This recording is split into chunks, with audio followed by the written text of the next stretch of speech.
Okay, let's continue to talk about the impact of a poor self-concept, self-esteem, and identity. So, research shows that you're likely to have lower expectations of yourself and therefore likely to accomplish less. So, what's going on there is you don't think highly of yourself, you have a poor self-esteem, so therefore you don't have a lot of aspirations and goals, so you don't go out and try to achieve them, right? You tend to evaluate yourself less favorably and expect to be rejected. So when certain events happen, you're more critical of yourself in terms of how you did or what you did. Did you make this or that mistake? And you'll expect other people to think poorly of you as well. You'll perform poorly when literally being evaluated. So think of like job settings or you're giving a speech or you're talking to other people, like how you think they're going to perceive you. You're likely to think that it will be negatively, right? Research shows you'll have a tendency to have difficulty defending yourself against other people and their negative comments or behaviors towards you that might be negative, right? And then you're also likely to disapprove of other people. So again, you project that sort of negative self-impression of yourself onto other people as well. You just look at them more poorly. So um, these are all kind of like the disadvantages of having this poor self-concept, self-esteem, and it's really why it matters, right, to try to improve this. And if you want to look at the other side of that, so what's the value of improving it? You'll have higher expectations, so you're more likely to set certain goals and be more ambitious, and also to work toward those, right? You'll also just sort of approach things usually in a more positive outset or mindset. You'll expect things to work out for you. You'll expect to be accepted, not rejected, right? You'll evaluate also when external things happen to you in your environment. You'll tend to evaluate those as having less to do with your own faults and more to do with external factors. And you'll think higher of other people. So now what you're projecting onto other people is a positivity, right? You think higher of yourself. You're giving yourself the benefit of the doubt, and then when you evaluate other people, you do the same for them. And going back here to this second bullet point about do outcomes have to do with you or not? So one of this interesting little sub points here is that so when an event happens, like credit or blame can kind of go three places. Okay, so one is you can credit or blame yourself. Okay, secondly, you could credit or blame someone else. And then the third place is you can credit or blame something else, right? So if you think highly of yourself, you are more likely to, first of all, when something good happens, to sort of credit yourself for that, right? And when something bad happens, you're more likely then to look at external forces. So you'll say, well, it's not really about me, right? Because I think highly of myself, right? It must be about this external thing. Okay. So go back to like the job interview setting. If you think you're a good applicant and you should be hired for the job, when you don't get the job, you're likely to look at it as, well, I'm a good applicant, but hey, they interviewed a lot of people, right? Like I may be again an 8 out of 10, but there was 4 8 out of 10s. I'm still not likely to get the job. It's not really rejection of me. And so that's kind of how you look at it. Now, again, think about somebody with the poor self-esteem. They'll look at it the reverse. In fact, somebody with a poor self-esteem, guess what happens in these situations? When something bad happens, where again, I said there's the three places you can put blame or credit, they will tend to put the blame on themselves. So this happened because of me. I didn't get the job because I'm a bad applicant. I'm not good at interviews, right? So they internalize the blame. If it's something good, they actually externalize the credit. It's because of somebody else or something else, not me. I just got lucky. And again, people that think highly of themselves, they're like, no, it was because of me, right? I'm the man.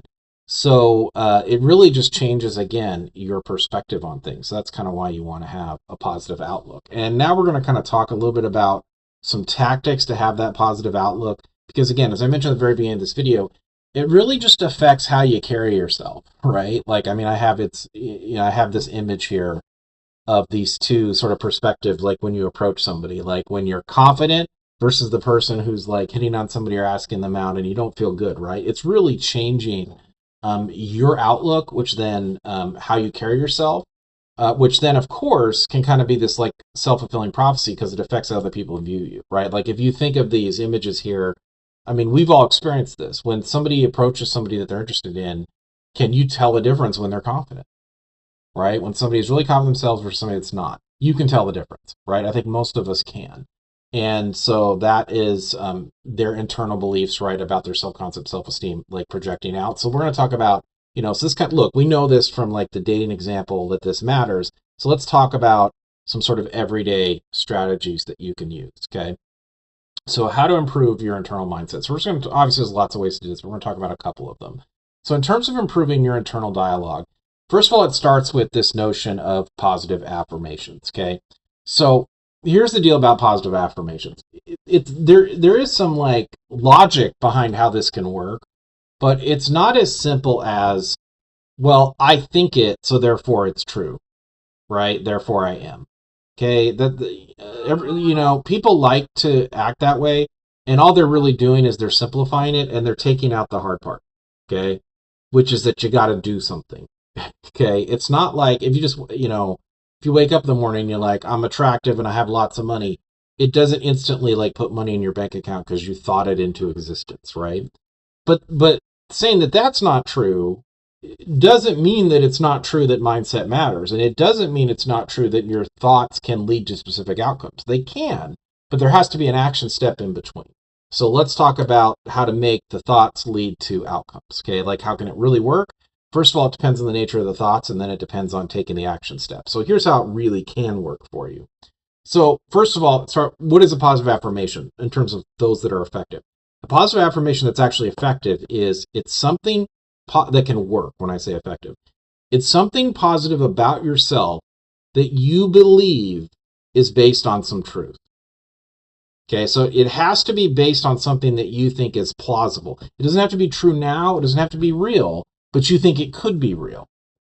So this would be sort of like if you're going to college and you want to be a nurse, or you're thinking of going to college to be a nurse, right? You're not a nurse right now, but to do that, to consider that, and to actually move forward with it, you have to think that you're smart enough to be a nurse, right? You have to think you're capable of that, okay?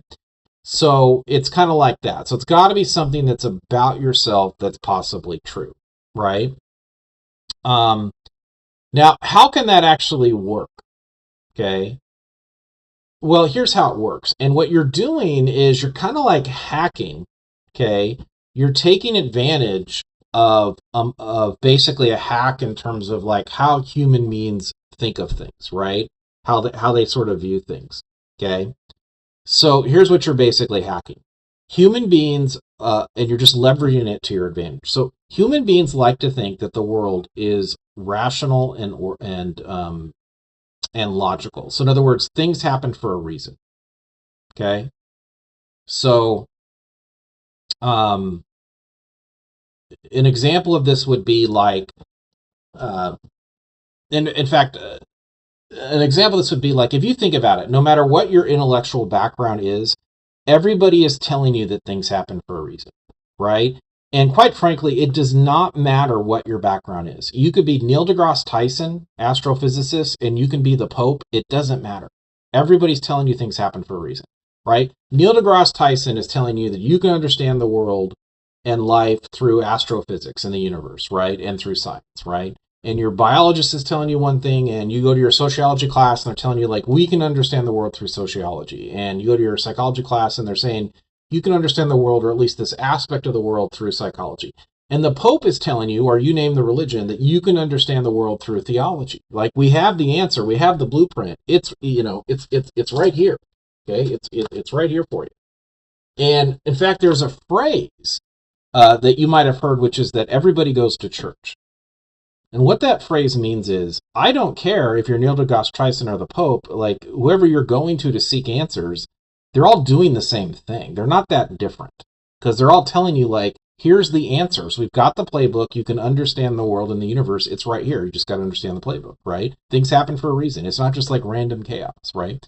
So we like to think that way because in our brains, it's essentially, you've got two ways to view the world in the universe and just life in general. It's like either things happen for a reason and you can understand that and understand the world, or it's all just anarchy and random chaos, right? Well, guess which one your brain doesn't want to believe? That it's random chaos or anarchy, right? Now, and by the way, which is true or who's right? That's a whole nother question.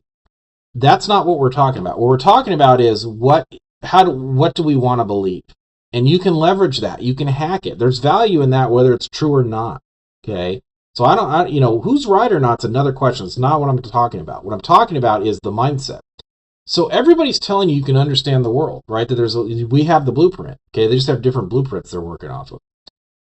And your brain wants to go that way. Humans don't want to think, well, just everything's random, anarchy, and chaos, right? And by the way, the reason we don't want to think that way is because if everything is truly random, anarchy, and chaos, you know what that means? It means nothing you do matters. It means you have no control over anything. Because after all, it's just random anarchy and chaos. Now that appeals to some people.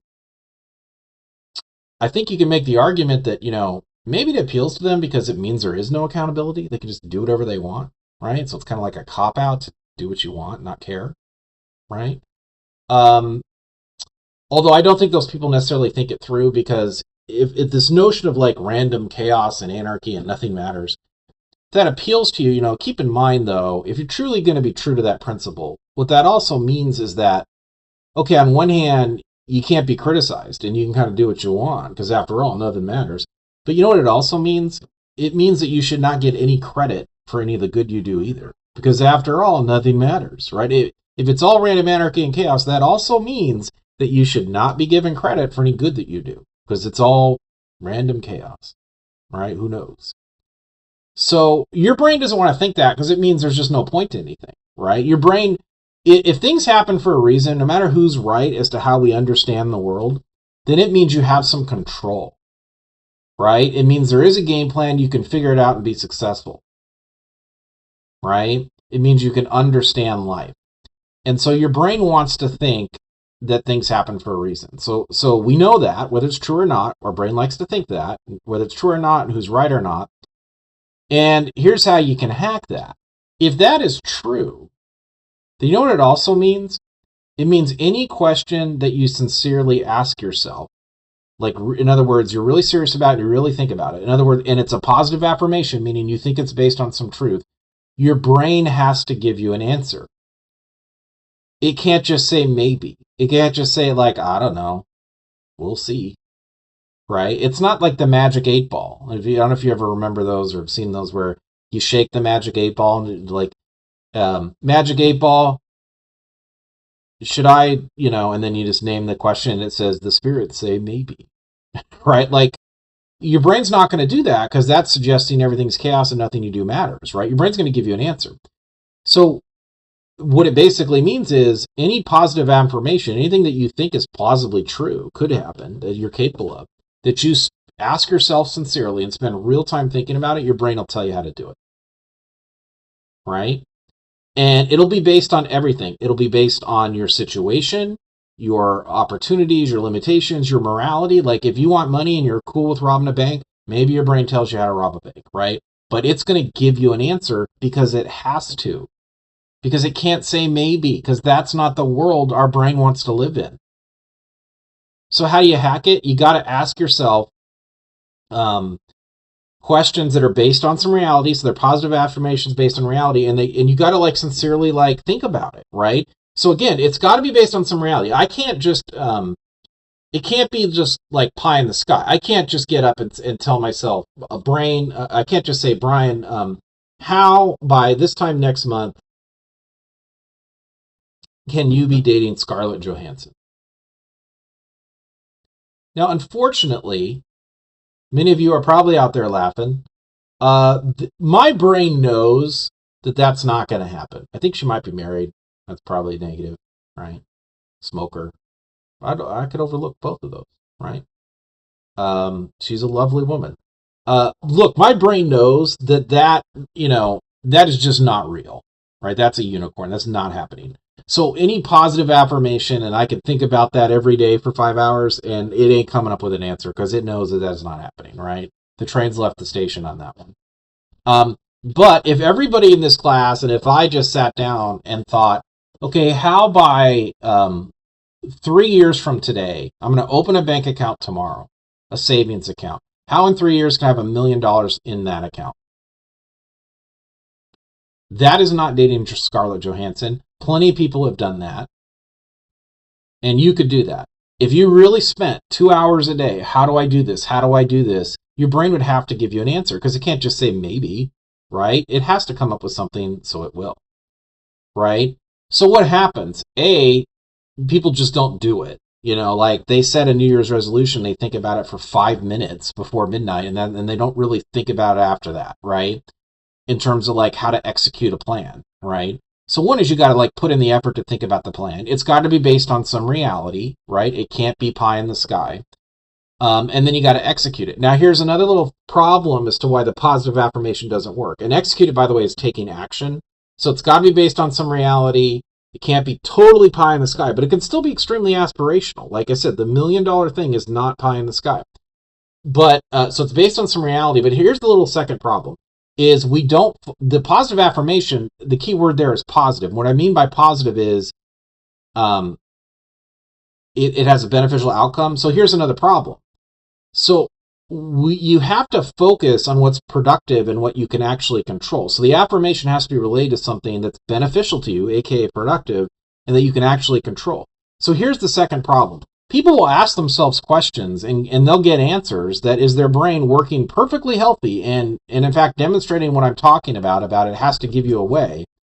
But the problem isn't that they're Debbie Downer or they're just negative. The problem is the question.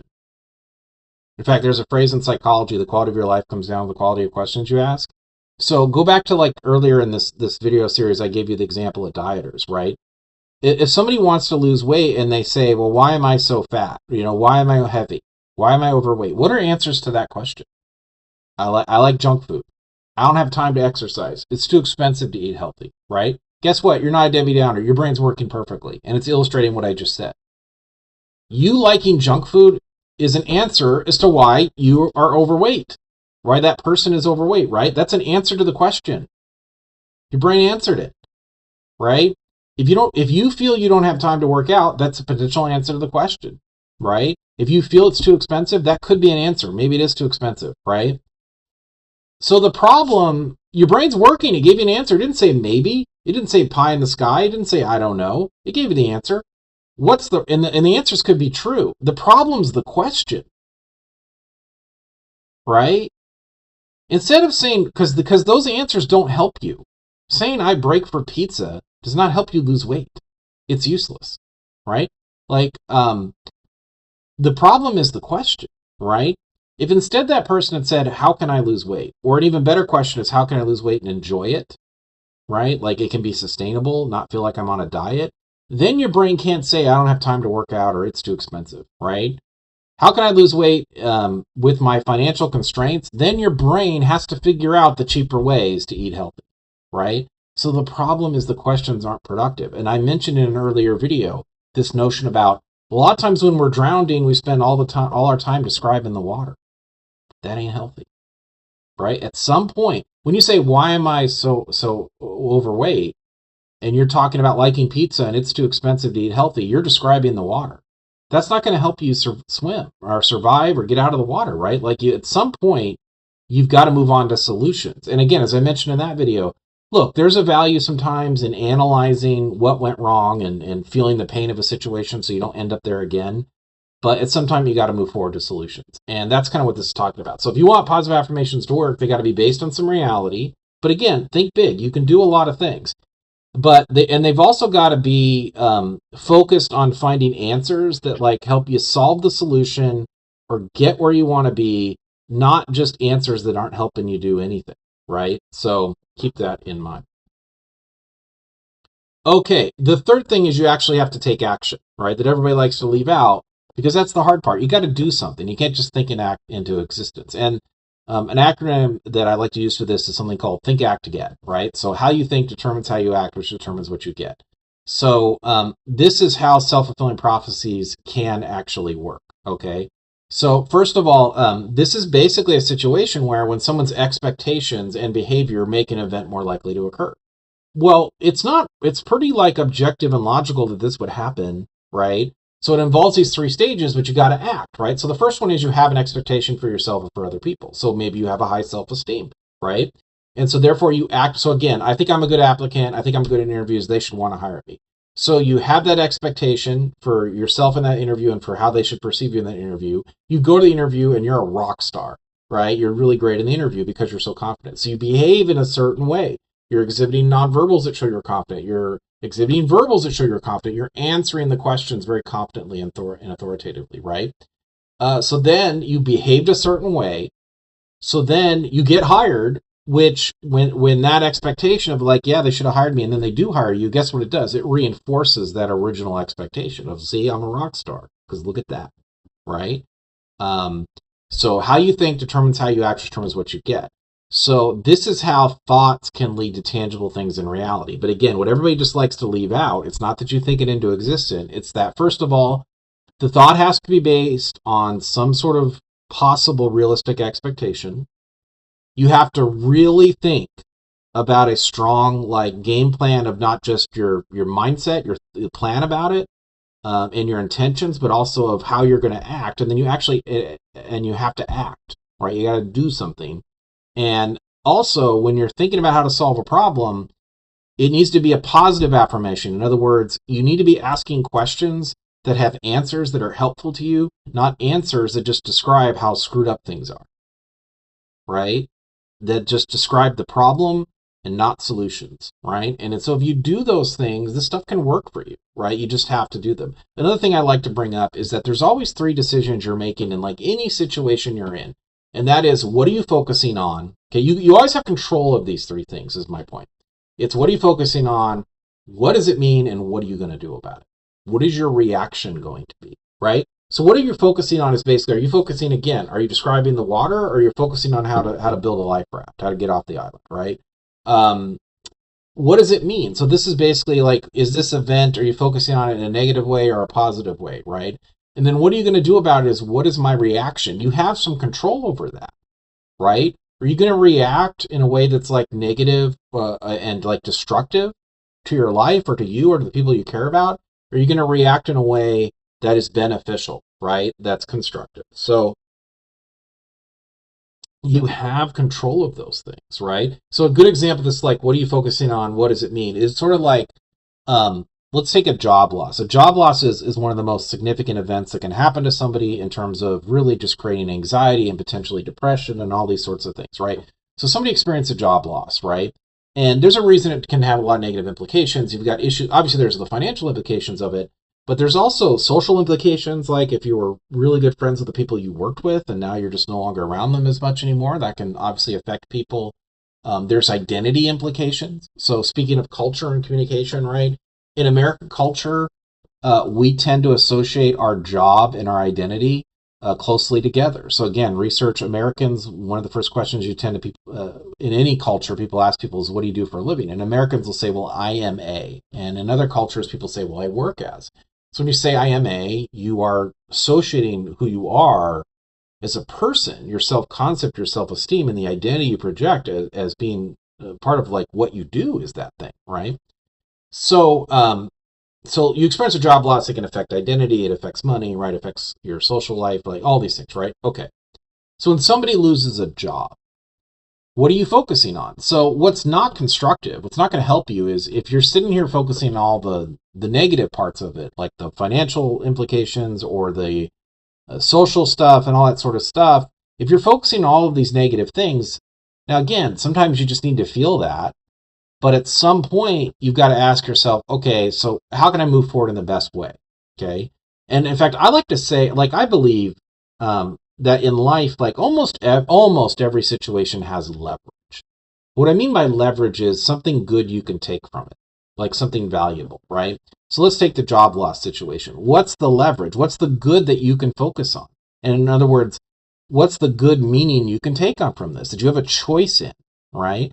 Well, it's an opportunity to find a better job, one that pays you more, that makes you more happy, right? That makes you more happy, makes you happier, right? It's an opportunity maybe to work on some other projects if you're able to take the time off to do that. It's an opportunity for self-care. It's an opportunity for like all these other things that you can maybe address or deal with that maybe you couldn't do before that job, right? It might lead you to reassess what you want to do in your career and maybe end up in a better place, right? And so again, when you have situations that you're in that are negative, that are difficult, that are stressful, you know, ask yourself, am I focusing on what's beneficial? And when I say what's beneficial, it doesn't always mean like what's happy or positive. What I'm talking about is like what's productive, right? Either what's going to make you happy or what's going to lead you in the place you want to be.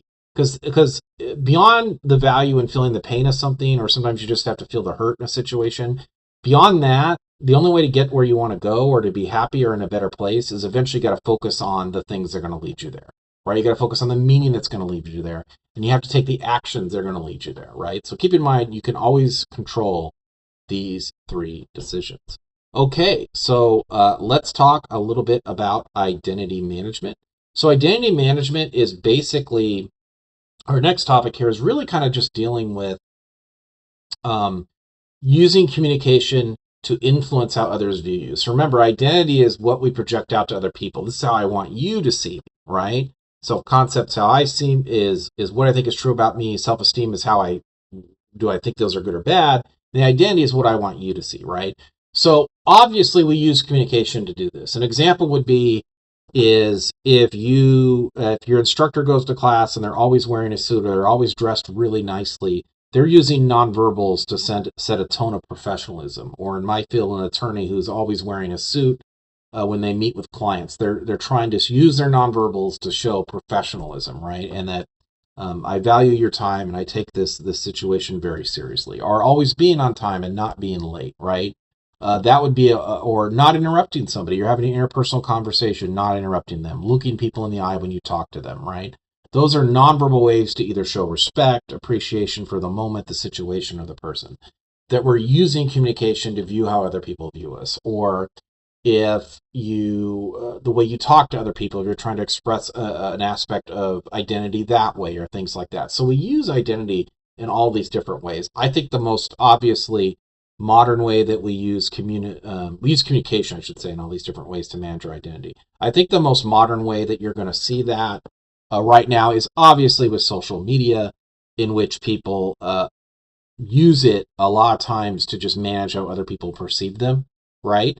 And so there's lots of like sort of benefits and drawbacks to that. So we're going to talk a little bit about that. But I think that's certainly the modern way, at least certainly for younger generations, that it's being used in terms of using communication to shape how other people view them. So we all know that people do that, usually obviously towards a positive lens. So people put out on social media, whether it's verbals or nonverbals in their posts, right, dynamics to either show that they're the most common themes, right, that the tropes that people are trying to project out there is that they're successful, that they're happy, right, that they're attractive, that they're popular, like all the things that most people want to be, right, essentially. So we use social media that way. It's probably the most common example of that. So I just wanted to kind of go over some benefits and drawbacks to that sort of like being the modern way that we sort of communicate to other people, dynamics of like how to perceive us.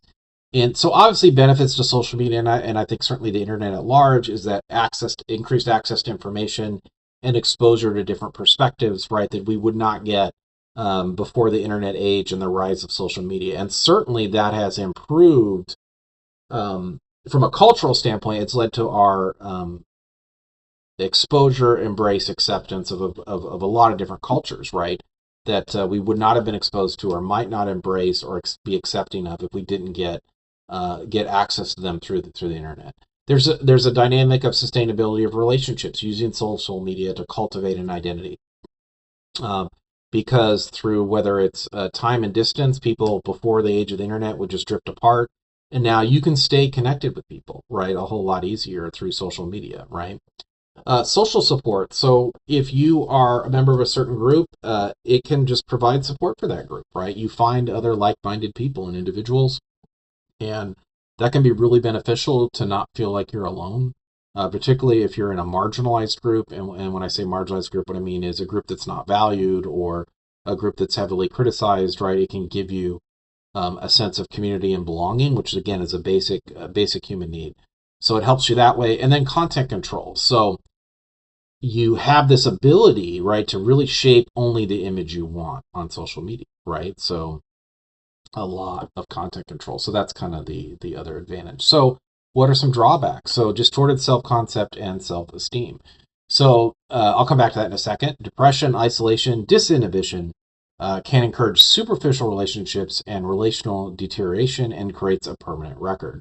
All right, so let's actually start out with distorted self-concept and self-esteem. Now, we've all heard about like studies or that show the longer somebody, and this is borne out, right, in all the research, that like the longer somebody spends on social media, the more likely they are to exhibit signs of depression, anxiety, feel bad about themselves. Even more so with women, even and younger women especially, right? Does this happen? So what's going on there, right? And again, that's the feeling bad about yourself, aka the depression and isolation. So why would that happen? It's not rocket science. Here's why. People on social media, on any platform, right? Whether it's them like an individual or like influencers, or where there's like a product or service involved, they're trying to persuade you, they're trying to sell you something, right? Either way, they're always putting forward their best life, so to speak. And they're curating the image they want you to see. And so what happens is, and even to the point where it could be just fake, right? Like it's sort of like, look, you can Photoshop, you can make yourself look better than you really look, right? You can fake success, right? You can make it appear that you're really wealthy and successful and you're not, right? You can fake appearance, you can fake a lot of this too, right? Or popularity, you name it, or just being happy, right? But so everybody's putting their best foot forward, either because they want you to view them in such a positive light, or because they have a financial agenda. So think of influencers who have a financial agenda, or a company selling a product or service, right? So it's not rocket science why you would get depressed. The reason is because think about it. You get on there and eventually you basically just start comparing your real life to their highlight reel. And you're never going to win that. You're never going to measure up. Right? Because you know your whole life. Like you know the good, but you know the bad. Because wherever you go, there you are. You're there the whole time. Right? There's no editing on the ground floor. And you're going to compare it to their highlight reel, or sometimes their literal just fake reel. And you're always going to fall short of that, right? You're never going to be as great as them, right? Because they get the benefit of editing out the bad, right? And manipulating what your impression is, right? And so of course you're going to feel bad about that. So that's basically why it happens, is because you're comparing your life to their highlight reel. And the reason it tends to affect women more, and adolescent women more, significantly, is because women are heavily targeted, right? About you have to measure up to this certain level of success, and more particularly that you have to measure up to a certain level of attractiveness. I personally think that if you look, and it's not just like a personal opinion, I think just from the standpoint of somebody who studies and is educated in the field of communication and media, that when you look at how women in our society are communicated to, through the media, through social media, whether it's individuals or products or services, whether it's social media, whether it's film and television, music industry, you name it, women are kind of constantly told that their value and self-worth is in their physical attractiveness. Like that is what it's about. And what's really particularly harmful about that is there are dynamics about looks that you have no control over, right? You look how you look, right? And again, when you're looking at social media in particular, where for a lot of women, what they're being targeted on is your looks. Are you hot or not, right? And it's something, when you're getting targeted on that, whether it's businesses or just individuals, that's constantly what you're being told, is your self-worth is in your appearance. And what matters is your appearance. That eventually gets to you, especially when it just so happens that appearance is something that you don't have 100% control over. Right? I mean, you have some control over it, but not total control over it. So that can be like really self-destructive, right? Because it's hard to measure up to that. And there's some it's self-destructive because it's hard to measure up to, and because in some situations, even if you don't measure up to it, and even if you want to, you can't do anything about it, right? Because you don't have a control over maybe a certain dynamic. So that's basically why this happens, right? So that's why you have the depression and isolation. As far as the disinhibition, what that's basically talking about is internet tough guy. So what happens is, and certainly social media is again another place where you see this, where when you see people, or I see it on YouTube as well, where it's like people make like really harmful comments or hurtful comments to other people. Well, there's the anonymity of being online, right? Like people are willing to say and do things online on Twitter or X that they would not be willing to do in person because they don't have the guts to. But they'll do it online because they have the anonymity. Because they're anonymous, right? There's no accountability to it. So that's another drawback to it. While it helps us maintain relationships, one problem is that those relationships we're maintaining are oftentimes superficial. So they're not as connected. They're not as deep as like a one-on-one relationship, right? Where you're seeing or someone where we're just like seeing the person every day, right? Like, so one of the problems is, yeah, we have more relationships, but they tend to be just shallow.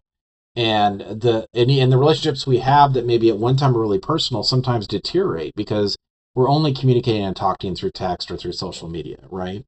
And this is why there's this weird thing where you'll sometimes see studies where even though we're so much more connected as a society now, that people still report feeling more lonely and isolated. So that's a really weird dynamic. Like we shouldn't feel that way. I mean, if you think about it, we have so many ways now to connect. Like, why would people feel lonely and isolated, but yet they do? So these are some of the drawbacks. And of course, it can also create a permanent record. Like once you put something out there online, it's out there, man. And you can take it down, but people do screen captures. They can still, there's archives of content. Like it's still out there, right? It doesn't mean it's gone. So you have to be a little bit careful about that too. So there's some dynamics at play here. But what identity management ultimately is, in terms of communication, what we're talking about is when you use communication to influence how others perceive you. So at the beginning of this section, I kind of talked about some nonverbal dynamics and stuff like that, but people obviously do it verbally, and then again, in our modern time, we do this a lot with social media. In terms of a cross-cultural perspective, the influence in terms of the media influence on this, or how much we use media to engage in this, varies sometimes by culture. It could vary by their access to these platforms, right? So cultures that aren't as heavily ingrained with access to these things won't use it as much, obviously, and they'll rely more on interpersonal one-on-one kind of interactions. But this certainly plays a big role. Another thing I want to talk about here in terms of disclosure, which is using communication again to influence how others perceive you, is that you should keep in mind that there's benefits and risks to self-disclosure. So what you put out there for people to know about you, right? And sometimes people just like they blatantly go through life with like honesty is the best policy, and that's not always true. We talk more about this if you take a course on interpersonal communication, but I just wanted to like bring up, because it's relevant to this topic, a couple of things. So what are the benefits? So sometimes they're just a relief in the sense of sometimes you just need to get something off your chest. So it's good to put something out there, or it feels good to sort of come out of the closet, so to speak, with the topic, right? But just say something about you that you want other people to know, right? There's clarification or self-validation. So sometimes we need to talk to other people about certain things, whether it's identity related or whether it's just like to talk about something, because we kind of want to get confirmation of like, did you understand that like I did, right? Or do you think I did the right thing? And sometimes, it's just good to know that. And then, of course, there's social influence. So this is the classic, I let somebody know something else about me because it will change how they view me, right? Like that's the classic identity element, right? I want them to view me a certain way now because they know this. But the risks, right? What are the risks? Like, what are the reasons honesty may not always be the best policy, or maybe sometimes you should hold some things back? So the risk could be negative impression. So sometimes you say something and people just don't view you the same way and never will, right? So there could be a negative impression. Decrease in relational satisfaction. So specifically with relationships where people don't view you the same way anymore in terms of your relationship because you told them something you did. Think of like infidelity and that sort of stuff. Now look, that's probably a bad example because obviously if you cheat on somebody or if somebody commits infidelity, I think the other person has a right to know, right? I think they should know. But so that's probably a bad example. But what I'm talking about basically is you tell somebody something. If it's identity, it's like about how they view you. But you tell somebody something about you, whether it's identity or not, and because of that, they don't view you the same way, and your relationships now no longer viewed the same way, right? In a negative light. So just keep in mind that can happen, I guess is my point. Loss of influence. So this is, you tell somebody something about you, and because their identity perception of you is different, now you don't have the same influence as you did before, right? Like, so it's kind of like that last lack of respect, so therefore they're not going to take your opinion the same way. And then sometimes you're just hurting other people. So like sometimes you could disclose something that it serves no good, useful purpose. That's why I said like honesty is not always the best policy. And like sometimes there's things where the truth like does nothing but like harm people and it doesn't serve a useful purpose. So you got to keep that in mind. Like when you're going to tell somebody something, if it could be hurtful to somebody, you have to ask yourself like, uh, why tell them that? What is the value in that?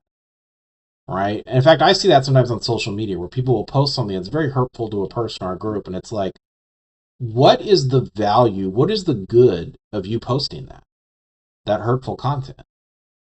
What comes of that that's good to you? You already know your opinion, so you're not changing your opinion, right? So what's the value?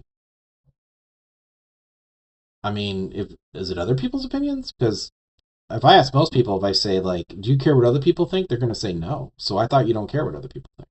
Which is it?